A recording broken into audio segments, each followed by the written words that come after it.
राधा माधव भगवान की, राधा कालाचंद जी भगवान की, श्रील प्रभुपाद की।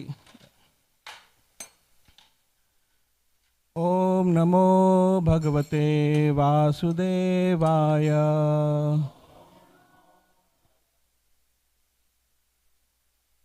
ओम नमो भगवते वासुदेवाय।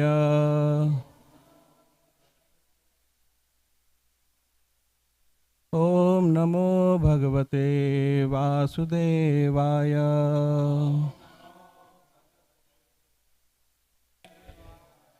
नारायणं नमस्कृत्यं नरं चैव नरोत्तमं देवीं सरस्वतीं व्यासं ततो जयमुदीरयेत्। नष्टप्रायेषु अभद्रेषु नित्यं भागवत सेवया भगवती उत्तमा श्लोके भक्तिर्भवति नैष्टिकी।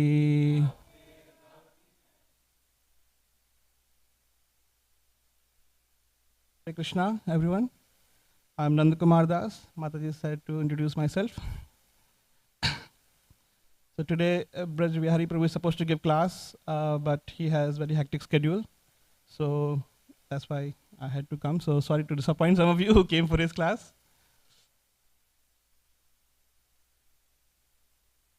We are reading from Srimad Bhagavatam.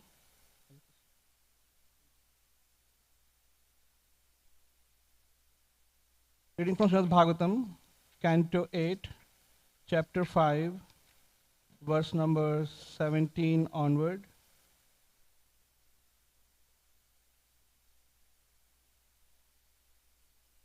All the way to verse number 24.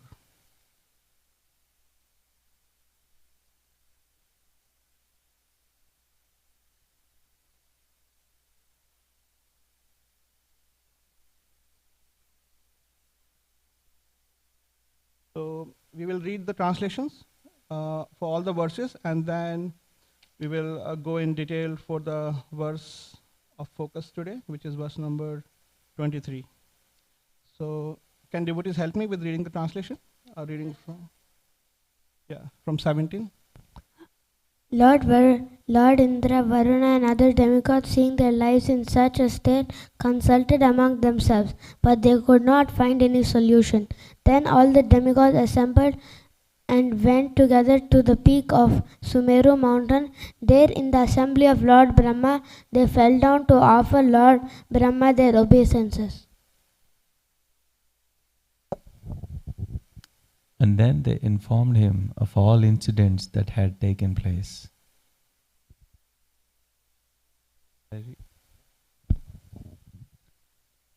Upon seeing that the demigods were bereft of all influence and strength, and that the three worlds were consequently devoid of auspiciousness, and upon seeing that the demigods were in an awkward position, whereas all the demons were flourishing, Lord Brahma, who is above all the demigods and who is most powerful, concentrated his mind on the Supreme Personality of Godhead.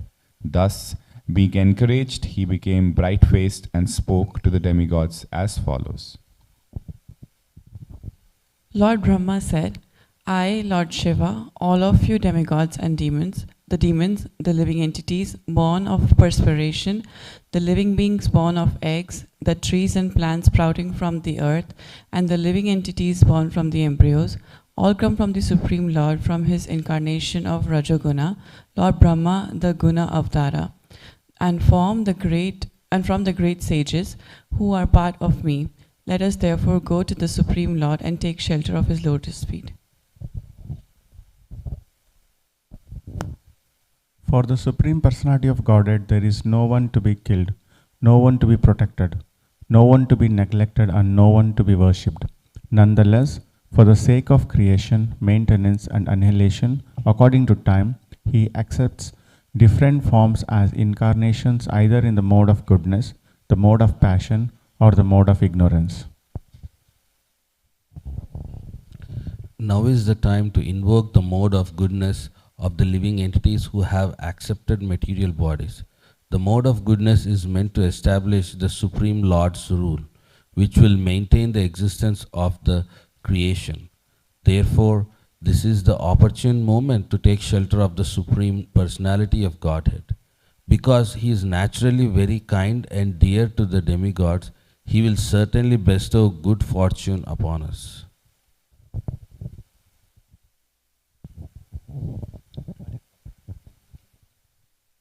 O One- Maharaj Parikshit, subduer of all enemies, after Lord Brahma finished speaking to the demigods, he took them with him to the abode of the Supreme Personality of Godhead, which is beyond this material world. The Lord's abode is on an island called Shvetadvip, which is situated in the ocean of milk. Thank you. Let's go to text number 23. We'll read the Sanskrit. Ayam chatasya sthitipalanakshanah Sattvam jushanasya bhavaya dehinam Tasmad brajamaha sharanam jagadgurum Swanam sano dhasyati shamsara priyaha Ayam chatasya sthitipalanakshanah Sattvam jushanasya bhavaya dehinam Tasmad brajamaha sharanam jagadgurum Swanam sanodhasyati shamsura priyaha Ayam chatasya sthitipalanakshanah Sattvam jushanasya bhavaya dehinam Tasmad brajamaha sharanam jagadgurum Swanam sanodhashati shamsura priyaha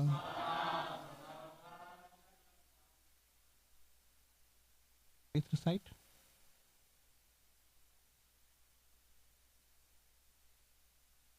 Ayam chatasya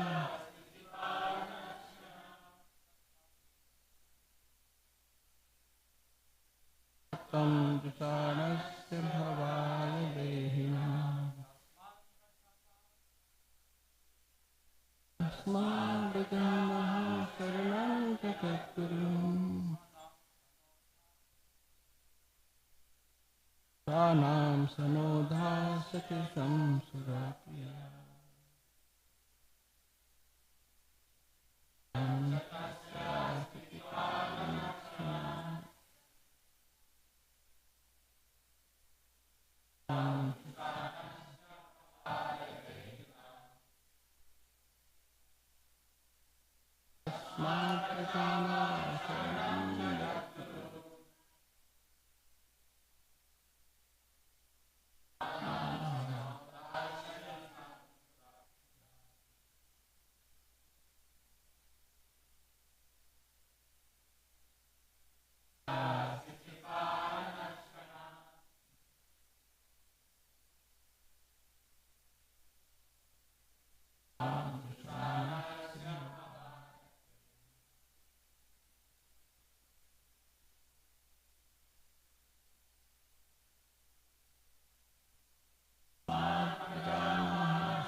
Okay.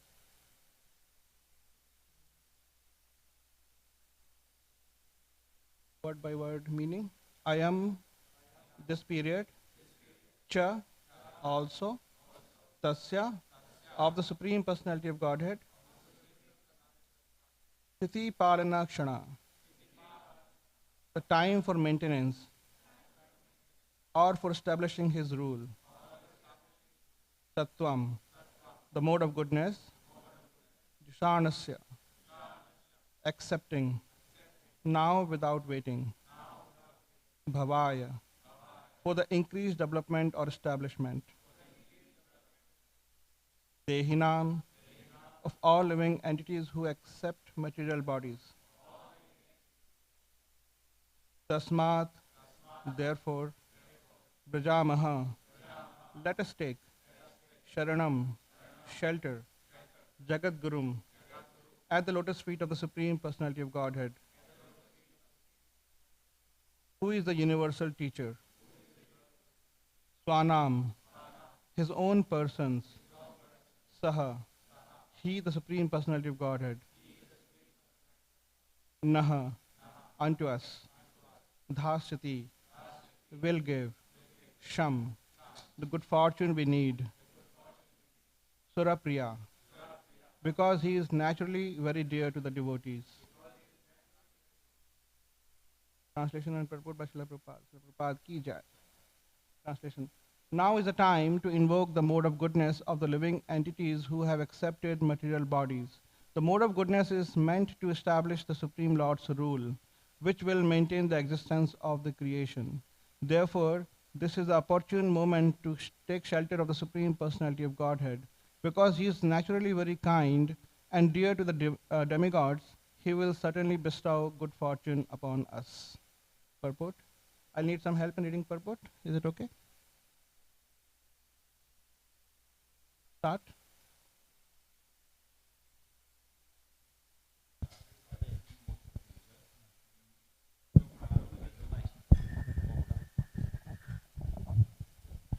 By Rajoguna, everything material is created. By Sattvaguna, everything material is maintained properly. And by Tamoguna, when the creation is improperly situated, everything is destroyed. From this verse, we can understand the situation of Kali Yuga, through which we are now passing. Just before the beginning of Kali Yuga, or in other words, at the end of Dwapar Yuga, Lord Sri Krishna appeared and left his instructions in the form of Bhagavad Gita, in which he asked all living entities to surrender unto him. Since the beginning of Kali Yuga, however, people have practically been unable to surrender to the lotus feet of Krishna, and therefore, after some 5,000 years, Krishna came again as Sri Chaitanya Mahaprabhu, just to teach the entire world how to surrender unto him, unto Sri Krishna, and thus be purified. Surrendering unto the lotus feet of Krishna means achieving complete purification. Krishna says in Bhagavad Gita 18.66, Sarvadharman parityajya mamekam sharanam vraja am tva sarva papebhyo mokshayishyami ma shuchah. Abandon all varieties of religion and just surrender unto me. I shall deliver you from all sinful reaction. Do not fear. Thus, as soon as one surrenders unto the lotus feet of Krishna, one certainly becomes free from all contamination. Kali Yuga is full of contamination. This is described in the Srimad Bhagavatam 12.3.51. Kaler dosha nide rajan asti eka mahan guna kirtanadeva krishnasya mukta sangha param vrajet. This age of Kali is full of unlimited faults. Indeed, it is just like an ocean of faults, dosha nidhi. But there is one chance, one opportunity. Kirtanada eva krishnasya mukta sangha param vrajet. Simply by chanting the Hare Krishna mantra, one can be freed from the contamination of Kali Yuga and in his original spiritual body can return home back to Godhead. This is the opportunity of Kali Yuga. When Krishna appeared, he gave his orders, and when Krishna himself appeared as a devotee, as Sri Chaitanya Mahaprabhu, he showed us the path by which to cross the ocean of Kali Yuga. That is the path of the Hare Krishna movement. When Sri Chaitanya Mahaprabhu appeared, he ushered in the era of in the era for the Sankirtana movement. It is also said that for 10,000 years this era will continue. This means that simply by accepting the Sankirtana movement and chanting the Hare Krishna Mahamantra, the fallen souls of this Kali Yuga will be delivered. After the battle of Kurukshetra, at which Bhagavad Gita was spoken, Kali Yuga continues for 432,000 years, of which only 5,000 years have passed. Thus, there is still a balance of 427,000 years to come. Of these 427,000 years, the 10,000 years of the Chaitanya Mahaprabhu, the 10,000 years of the Sankirtana movement inaugurated by Sri Chaitanya Mahaprabhu 500 years ago provide the opportunity for the fallen souls of Kali Yuga to take the Krishna consciousness movement, chant the Hare Krishna Mahamantra, and thus be delivered from the clutches of material existence and return home back to Godhead.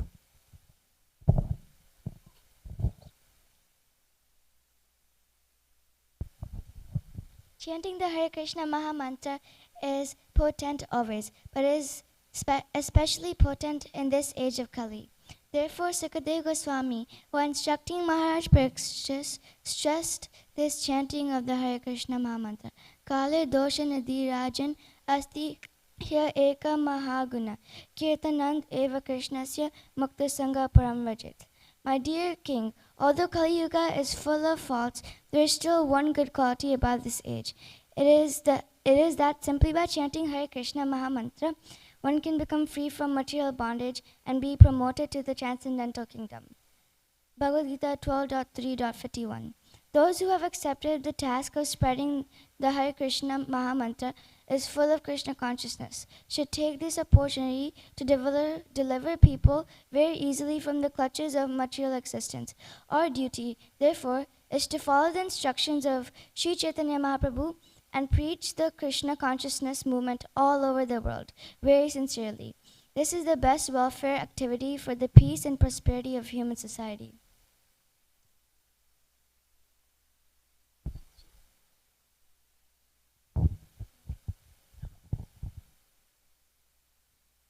Sri Chaitanya Mahaprabhu's movement consists of spreading Krishna Sankirtan, Param Vijayate Sri Krishna Sankirtanam. All glories to the Sri Krishna Sankirtan. Why is it so glorious? This has also been explained by Sri Chaitanya Mahaprabhu, Chaito Darpana Marjanam. By the chanting of the Hare Krishna Mahamantra, one's heart is cleansed.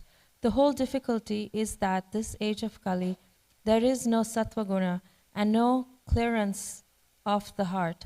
And therefore, people are making the mistake of identifying with their bodies.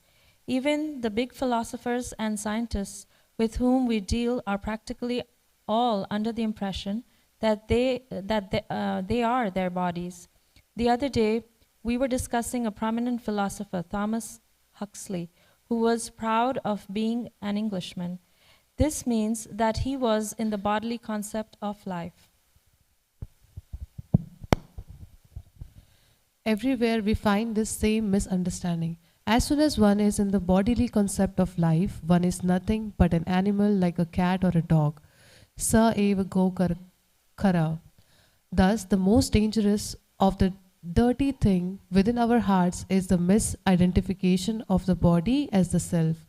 Under the influence of this misunderstanding, one thinks, I am this body, I am an Englishman, I am an Indian, I am an American, I am an Hindu, I am Muslim. This misconception is the strongest impediment and it must be removed. That is the instruction of Bhagavad Gita and of Sri Chaitanya Mahaprabhu. Indeed, Bhagavad Gita begins with this instruction. Dehinosmin yatha dehe kaumaram yovanam jara tatha dehantara praptir dhiras tatra na muhyati. As the embodied soul continually passes in this body from boyhood to youth to old age, the soul similarly passes into another body at death. The self-realized soul is not bewildered by such a change. Bhagavad Gita 2.13. Although the soul is within the body, nevertheless, because of misunderstanding and animal propensities, one accepts the body as the self. Chaitanya Mahaprabhu therefore says, Cheto Darpana Marjanam, to cleanse the core of the heart, which is full of misunderstanding, is possible only through Sri Krishna Sankirtana. The leaders of the Krishna consciousness movement should very seriously take this opportunity to be kind to the fallen souls by delivering them from the misunderstanding of materialistic life.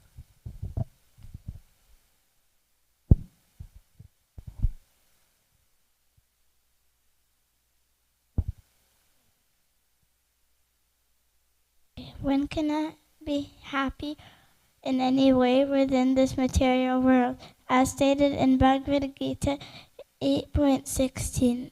Abrahma Bhuvanalo Gapunar Amritanojana.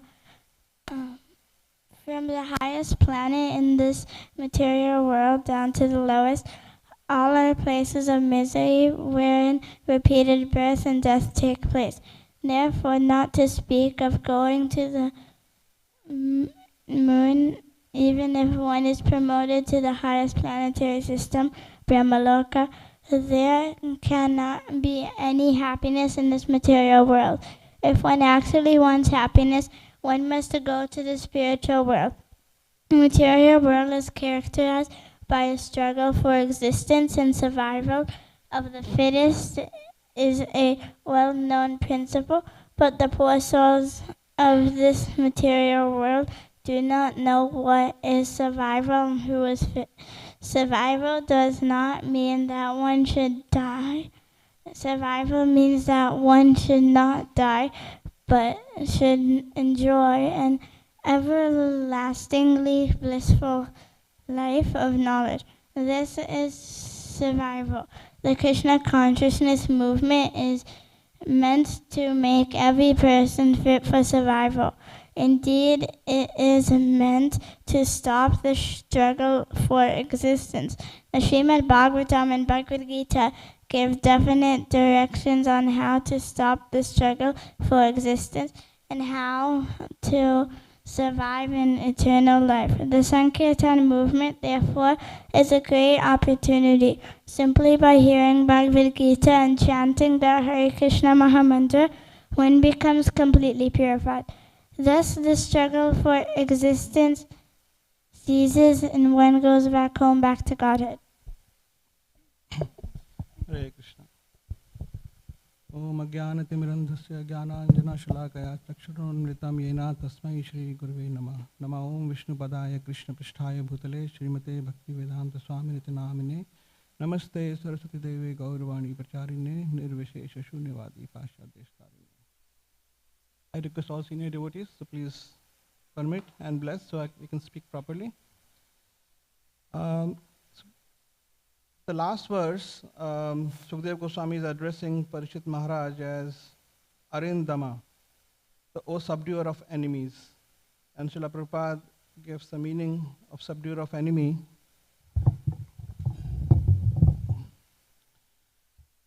Somebody who has not only conquered the enemy outside our bodies, but who have also conquered the enemies inside, such as lusty desires, anger, greed.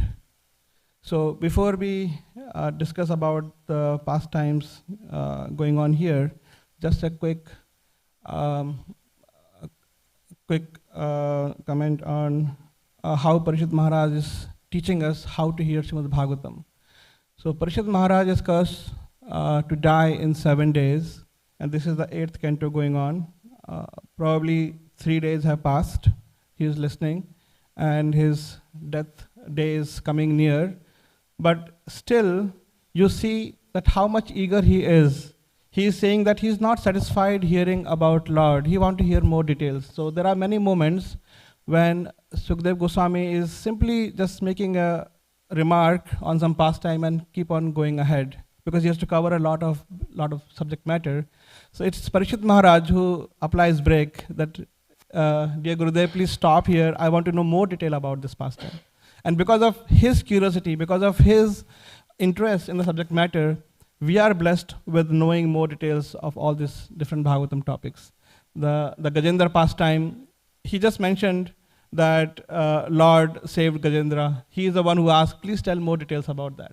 Similarly here also, the Samudra Manthan pastime, Sukhdev Goswami just made a small brief comment, and Parishad Maharaj is the one who is asking that please tell us more detail.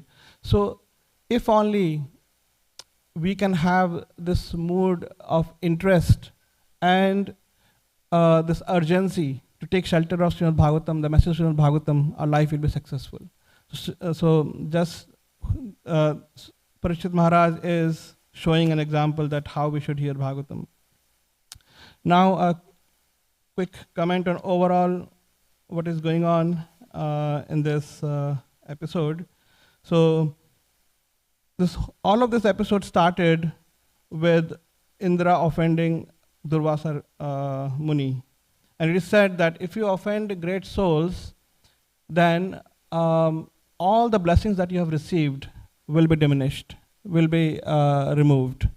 Whether it's longevity, whether it's you are blessed with long life, whether you are blessed with lot of beauty, opulence, yasha, fame, dharma, whether religiosity, and all of that will be diminished. Lokan, for those who have offended Mahat Atikrama, those who have offended great souls, for them, even if they have received these blessings, will be diminished.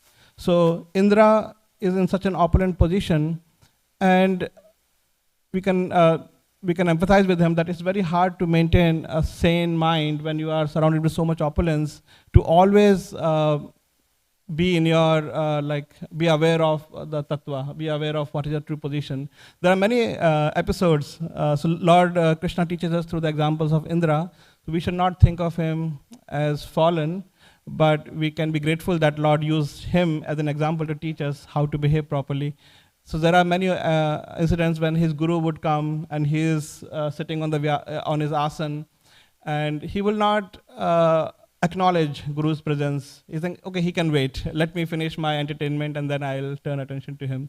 So there's one time he fell down because of that. And this time, Durvasa Rishi offered a flower garland as a blessing to him.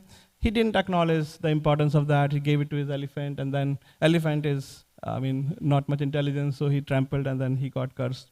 So that's the reason from this top position, then he was able to be overpowered by the demons. Because of this Atikrama, Mahat Atikrama, that's a verse we see in the Srimad Bhagavatam 10th canto, when the Kamsa and all his ministers were plotting that how they could not kill the 8th son of Devaki, and all the ministers of Kamsa are advising Kamsa that it's okay, let us now do our best to protect you. This Vishnu takes shelter in the heart of devotees, so let us kill all the devotees. So then Vishnu will have no place to live. So this is how the demons think. So next discussion is that what's the difference between demons and demigods? So demigods, they were cursed by Durvasa, and they came into this difficult situation, and then they approached their authority. Their immediate authority is Lord Brahma, and they want to take shelter of Lord Brahma. And then Lord Brahma is also setting a good example that how he is also taking shelter of his authority, which is Lord Vishnu. So that's a way of taking shelter. So we are learning that. And on the other hand, the way demons think, they have their materialistic calculations. Their intelligence is already stolen by the Lord's Maya energy. And they come up with all these ideas that they can overpower Lord Vishnu. So even though they know all the scriptures, but somehow they miss that Lord Vishnu is the supreme. They think that Lord Vishnu is supreme because of some arrangement, some reasonings, and if we can attack that reasoning, then we can challenge the supremacy of Lord Vishnu. That's how the Hiranyakashipu is also thinking. So Hiranyakashipu was so much aggrieved that his brother was killed by Lord Vishnu, and now he became very inimical to Lord Vishnu. And now he's wondering that I want to take revenge. And because this Lord Vishnu seems to be partial to demigods, and if he's really the true Lord, he should be impartial. Krishna says, there is a verse here also, Lord Brahma is saying that for the Supreme Personality of Godhead, there is no one to be killed, no one to be protected, no one to be neglected, and no one to be worshipped. So Lord is actually neutral. Maya Dakshina Prakriti Sudha Characharam, that everything is going on under the direction of Lord, but he is Udasin Vatasin, that he is neutrally situated, nothing to do with the material energy, what is going on, everything is happening automatically. So they expect that if he is Lord, the demons expect that he should be neutral. He should not interfere. He should not take their side or our side. Let us solve our equation. So that's how they think. And then because Lord Vishnu took side with the demigods, he is partial, and hence he has fallen down from his position of neutrality. And hence, if we rise ourselves to the greatness, we can overpower him. So that's how they are doing material calculations. And similarly, the ministers of Kamsa are also doing the similar calculations, that this Vishnu is taking shelter in the heart of devotees. So let us make sure there is no good culture, there is no worship going on. Let us kill all these devotees, and then you would have conquered your enemy. There will be no one coming to challenge you. So that's the way. So they were thinking like this, and that's where this verse comes, that Ayu Shriyam Yashodharmam, that when we do atikrama against the devotees, then howsoever powerful we are, howsoever blessed we are, it will all go away. Romaharshan Sutta was blessed by the sages. He was sitting on the Vyasasana, and then Balramji came. He did not acknowledge the superior position of Lord Balram and get up and respect him. And then Balramji killed him just with a blade of grass. And then the sages were worried that we had blessed him with a long life. And then now what happened to that blessing? So this verse is actually saying that even if you are blessed, that will not save you if you offend devotees. So then Balramji actually made arrangement that blessing will not go in waste, and then transferred the blessing to his son. Because son is also, in the Vedic understanding, treated as self, Atma, right? Because it's coming from the father. So then he transferred the blessing to self. That way, the sages' blessings were not in waste. At the same time, those who offend great souls, they cannot enjoy these blessings. So that point is also established. So that's how this whole pastime started. And these demigods, they are much better than the demons. Demons have no cooperation. They are so selfish. They are simply interested in their own enjoyment. So they are not the rightful worthy people to enjoy the power and the rule of this universal affairs. It's only demigods, because they are cooperative. They are interested in the welfare of the living beings. Demigods are not even interested in the welfare of their own brothers. Like when this Amrit will come out later on, we learn, they will fight, aham purvam, that I want to enjoy it first. But on the other hand, demigods have this cooperative mood that, okay, we all will sit and share this nectar, right? So demons are not even cooperative among themselves. They are simply very self-centered. So they cannot be entrusted with the power of the universal affairs. So that's why it's unnatural for the demons to have this power, and this cannot be sustained for long. So on the other hand, Lord Krishna says in Bhagavad Gita, 3rd chapter, that he has given this process of sacrifice in which there is a cooperation between human beings and demigod, parasparam bhavyantaha shriyan brahm avapsita, that by the cooperation between humanity and the demigods, they will satisfy each other. Humans being will do sacrifice and hence satisfy demigods, and they will satisfy human being by providing rains and all the facilities by which human beings can live comfortably and eventually go back to Godhead. So they will make the arrangement. So they are entrusted with this whole program of how to make living entity progress as they are going through purification process in this material existence. So demigods are given this serious responsibility on behalf of Lord Vishnu. Srila Prabhupada quotes a verse in the previous purports that who is a demigod? A demigod is Vishnu Bhakta Sura. That those who are Vishnu Bhaktas, they are the demigods. And the opposite, even if somebody is a devotee of Lord Shiva or Lord Brahma, still they will not be called demigods. They are called asuras only. So one has to be a Bhakta of Vishnu to be called as demigods. And then here it is, we can see their good behavior, that how they're approaching their authority and they're cooperating. And then Lord Brahma is also setting an example that how he is also approaching Lord Vishnu and not trying to solve the problem with the material arrangements. They always seek shelter of Lord Vishnu. Once there was fight between, there's always a fight between demons and demigods. So they approached Lord Brahma that we are both your sons. You have created both of us. So why the demigods are treated as superior? Why not us? What is there which is lacking? Actually, demigods are not lacking anything as from the demigods. They are very powerful, they are very intelligent, they are very beautiful. We imagine demons to be, ghastly looking, but they are also very beautiful. Ravana, these Hiranyakashipu, they are very beautiful personalities. So they have all this opulence. It is just the mindset that they don't want to take shelter of Lord Vishnu. They don't want to accept the superiority of Lord Vishnu. So these two parties approached Lord Brahma and said, why demigods are only treated as superior? Why not us? So he gave them a competition. He said, okay, so I'll give you a test. He make them sit in the two separate rooms, and he gave them a set of laddus to eat. And the competition is that you should not bend your hand, and you should finish all the laddus. You should eat all the laddus. So how will you eat the laddu without bending your hands? So demigods tried all the different means, taking laddu like this and throwing in their mouth, or throwing up and trying to catch in their mouth. So they were doing all this gymnastic, and they were bumping into each other in this process, and the whole room was a mess. And then on the other hand, demigod managed to finish. So, and they were sitting in front of each other, and they were feeding each other laddu without bending their hands. So they were very cooperative. So this way they devised a plan how to exist and how to fulfill all the missions of the Lord, how to fulfill all the duties, right?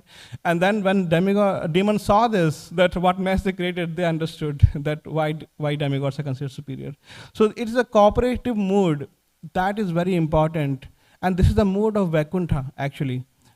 We hear the description in the third canto, where the description of Vaikuntha planets is there, that how all the beings there are very respectful to each other. They even though somebody may be superior, like there are birds like cuckoos, and those who can sing so melodiously, but when a Brahmar, a bumblebee, would start singing glories of Lord, then they will all be quiet and they will let him glorify Lord and hear his glorification of Lord. So this is the mood, and there are so many beautiful flowers there, so much fragrant, beautiful looking, but they are all respectful to Mother Tulsi. Tulsi plant is not very beautiful compared to other flower plants. It doesn't have so many flowers, but they respect Tulsi, knowing that how dear Tulsi is to Lord Vishnu, right? So like that, all these Vaikuntha-vasis are so cooperative among themselves that satisfies the Lord. So Lord wants to see cooperation among his devotees, and that's the basis on which he was pleased with the Prachetas. So Prachetas were this 10,000, so 10 or 10,000, I always get confused. Do you remember 10,000? So 10,000 sons of Prachin Barisat, and they did austerities in the water. When Lord Vishnu appeared in front of them, he did not say that I am pleased with your austerities. He said, I am pleased with your cooperation among yourself, right? So that is the mood that attracts Lord Krishna's mercy. And that's what we should aspire. We should not feel that, oh, this person is be envious of each other, that this person is so ahead of us, he or she is doing so many services, because we can always do service to Lord in whichever situation we are. There is no scarcity of opportunity to do service. Even appreciating other devotee service is a service. So we can always do that. So Srila Prabhupada says in this purport, Kale dosha nidhe rajan asti eka mahadguna kirtana deva krishna se mukta sangha param brajet. That we are living in this age of Kali Yuga, which is full of faults. We are so unfortunate. Prayana alpa isha sabba kalesmin yagedana manda samanda mateo manda bhagya pradita. That we are having lazy, misguided intelligence, and then we are always quarrelsome. That even a small provocation will make us fight. So this is the age we are living. There's so much forces which are trying to make us fight. But there is a great quality that simply by chanting, we can get everything, all perfection that we used to achieve in the other ages through much lengthier process. So Kirtan is so simple. Apart from this, there is another good quality of Kali Yuga. That is, in this age, if you commit offense in your mind, it is not counted. But if you if you do some good thinking in your mind, if you do some good work in your mind, then you will receive the full credit for that work. So on outside in the gallery there is one pastime. There one devotee is sitting in meditation, and Lord Chaitanya Mahaprabhu is walking, and then so that devotee was aspiring to meet Lord Chaitanya Mahaprabhu. I'm not remembering the name, and Tiki Mahiti.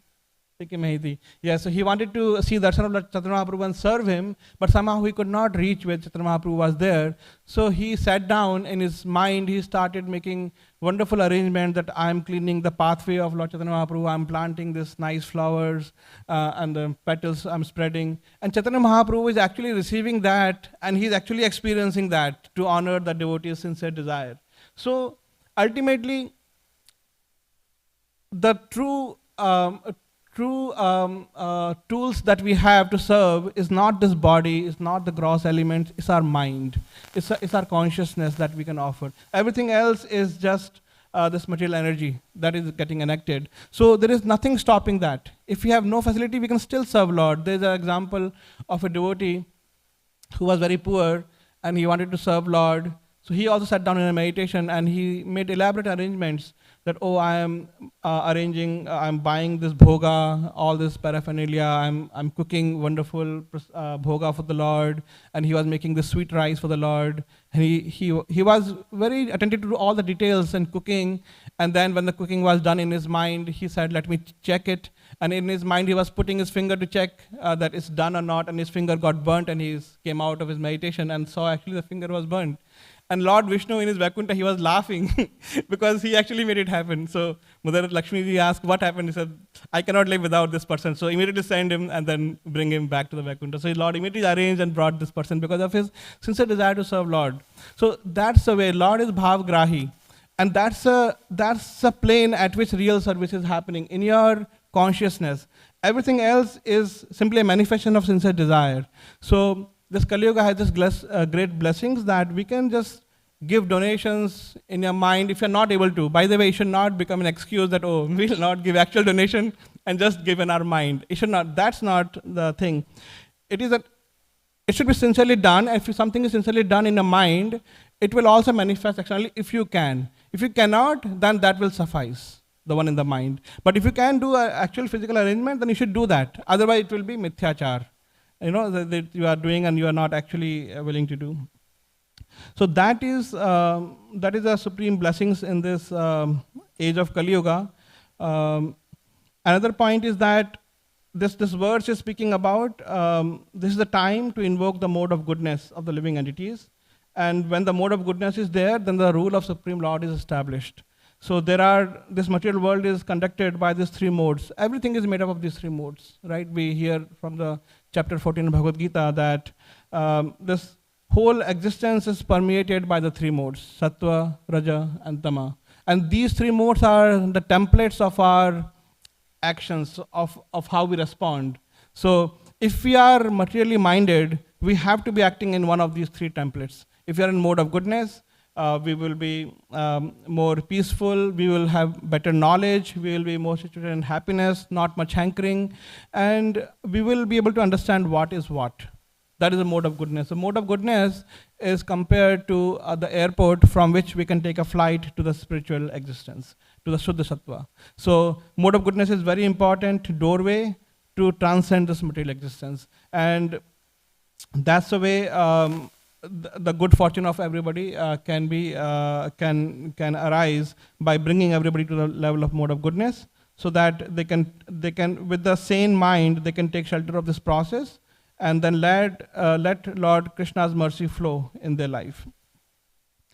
On the other hand, if somebody is in mode of passion and ignorance, they do not understand what is what. They are material minded. Lord Krishna says that, what is that? Sa eva gokhara. This verse comes in the Bhagavatam 10th canto, later chapters where Lord Krishna went to Kurukshetra. So when they went to Kurukshetra, so many sages wanted to take darshan of Lord Krishna. And they said, our Lord is here, he's a supreme Lord from whom everything came. let's go and take shelter, let's take his darshan, let's serve him. So they were very eagerly approaching to take darshan of Lord Krishna. As soon as they approached Lord Krishna, when he saw the sages, he took the other position. He took a humble position himself and he started worshipping them instead. And he started saying that it's our great fortune that we Grasta are fallen into this dark well. We are so fallen. And then he speaks this verse as the last verse.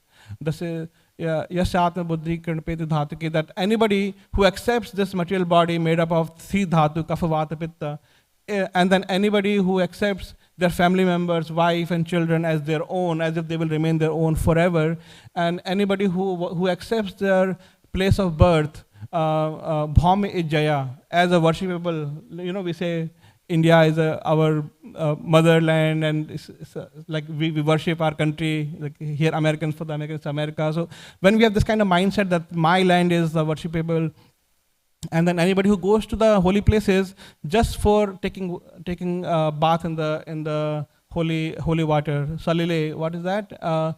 Yes, yeah, tirtha buddhi salile. That when they take their understanding of tirtha is just the taking bath in the holy water, and they do not take shelter of the saintly people there. They do not sit down near them and hear about the spiritual discourses. Janesu abhaggeshu, those people who knows the truth, they are not taking shelter of those. Such people are like saeva gokhara. They are like the asses and cows, like basically animal mindset. So we should not, the age of Kali Yuga makes a person like this. So there is a story of King Indra was cursed once, and he came to this earthly planet in the form of a pig. And he was cursed to become a pig. So there are many cycles in the life of Indra we can learn. Actually, reading Bhagavatam and reading all the stories of different kings, somebody may wonder why this 9th cantos are filled with so many names of so many kings. His son was this, and he did that. What's the value of all this? Just go to the pastimes of Krishna, there's so much nectar in that. But actually, I got this realization when I was going through this, that hearing this, so much existence has already happened in the past. So many great personalities have already come. Like we living in our time today, we think that this is the greatest time because we are living in this. This is the most important time. The 21st century is the best century because I am in this century, right? But so much ages have passed, and there were people living in those ages, and they also thought like that. And these are names of the people who have lived, and they've achieved so much more than what we can ever aspire to achieve.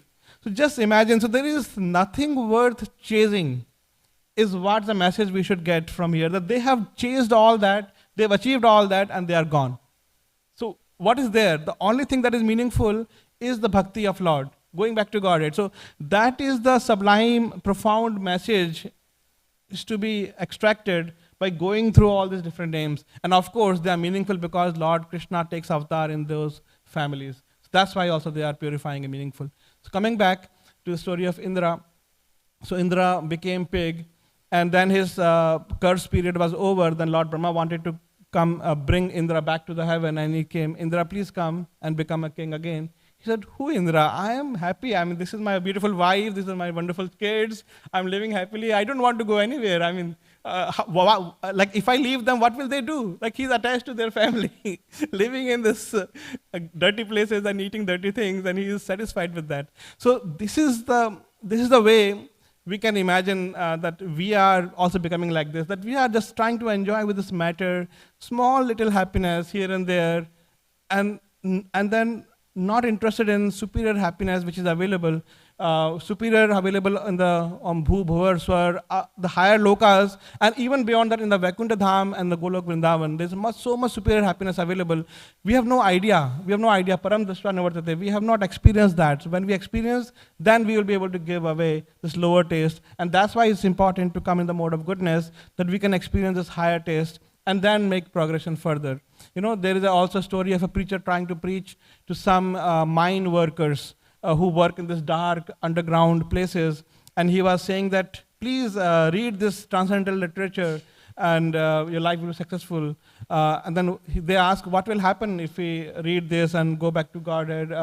If we go to heaven, what will happen?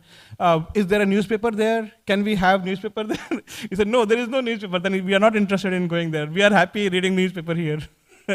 So we become attached to this simple, like, lowly enjoyments of this material world, and that is because our intelligence is covered. Intelligence is covered with this gross mode of ignorance. So how can we get out of this? Chaitanya Mahaprabhu has come. Lord Krishna came and said, surrender unto me, but still, simply hearing the instruction, we could not do it. Chaitanya Mahaprabhu comes and shows how to surrender to Lord. And he gave a process, very potent process, which is available in all the ages, but especially in this ages, this is the only process remaining that could be done. So it becomes very important. And then Srila Prabhupada comments in the purport that when there was discussion on demigods, he said demigods are needed for the welfare of humanity, for the welfare of this whole universal affairs. And then he gives example of Rupa Goswami and the devotees like Rupa Goswami, that they are even greater, that they give the ultimate benediction to the humanity. So the devotees are even greater than demigods, because demigods are nothing but chayeva karma sachiva, that they can give you benediction only to the extent you do your karma. If you do not do karma, they cannot benedict you.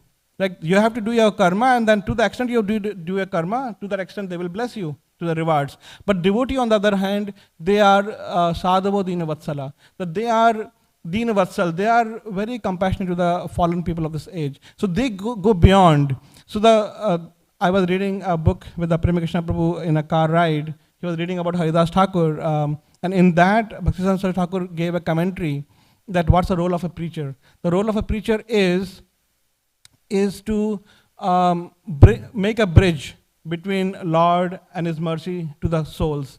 What happens that Lord is neutral. He doesn't interfere in the free will of the people, but it's a devotee who interferes in the free will of people. He is the one who reaches out door to door and interferes in the life of people, that please take shelter of Lord.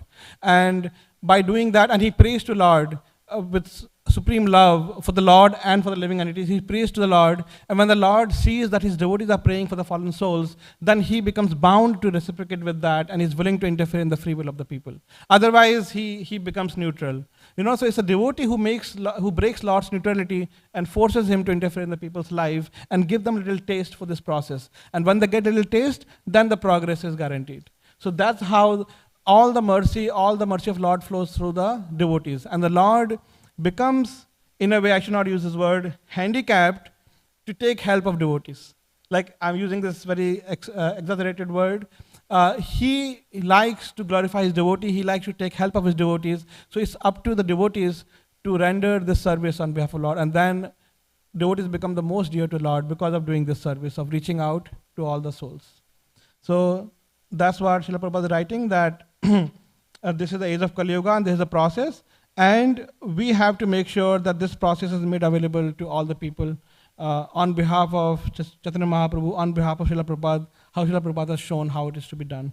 So following in the instructions, we can also make our life and the life of everybody else very successful. So these are the few thoughts. Thank you very much. Hare Krishna. Any comments, corrections? Any thoughts? Yes, Ruji.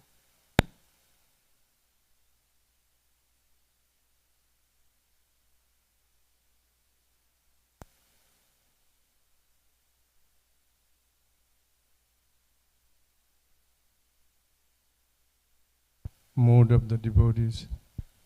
So in Bhagavad Gita, this Sarvasya Chaham Ridhi Sannivistu Matto Sriti Gyanam Abhamcha. So non-cooperation comes misunderstanding. So here the Lord gave us again forgetfulness, the knowledge and everything. So it doesn't look like conflict comes from Krishna and he created conflict among us, and leave on us to fix it. How does it work? Actually, Krishna creates the facility, infrastructure, and how do we use the facility is up to us. So he has created all these mechanisms, all this material existence, but we are responsible for our own state. What is that? Purusha prakrtistho hi bhunkte prakti jan gunan karanam gunasangasya sad asad yonishu janmishu. That we are Purusha, the enjoyer, minute enjoyers. And Lord is a great Purusha. So we have been entrapped in this material world by our own doing. And we are only trying to enjoy, and in this way, so once we identify ourselves to the being the enjoyer, then this ahankar overcomes us, and from the ahankar, this material mind, material intelligence, material senses attaches to ourselves, and then we are simply forced to respond to the modes of material nature, unless we transcend from them. So it is our own desires which are facilitated through the mechanisms that Lord has created. So Lord only gives the remembrance. Why does he not hide a bad memory? Why does he not encourage a good memory? Like we can say that, so he cannot be blamed. He's only making sure whatever our desire was in previous life, when we die and take birth, the same desires are again, we are loaded with the same set of desires and same memories are. So he doesn't change, he doesn't interfere. It's our own journey. It's whatever accumulations we have done of sanskar, desires, hankerings, we only continue that. So, but on the other hand, if we pray that, Lord, I want to give away this negative feelings and I want to transcend this, then he will help in that way also. Then he will make us focus more on the spiritual instructions. Yes. So in the nutshell, we cannot blame Lord. I mean, that's all. Yes. I know you also know this, but you're helping. I'd like to correct myself. That devotee name actually Nishingananda Brahmachari, who was meditated for Chaitanya Mahaprabhu. Okay. Thank you. Thank you. Okay. Any other comment? We'll end here. Thank you very much for your attention. Thank you. Hare Krishna.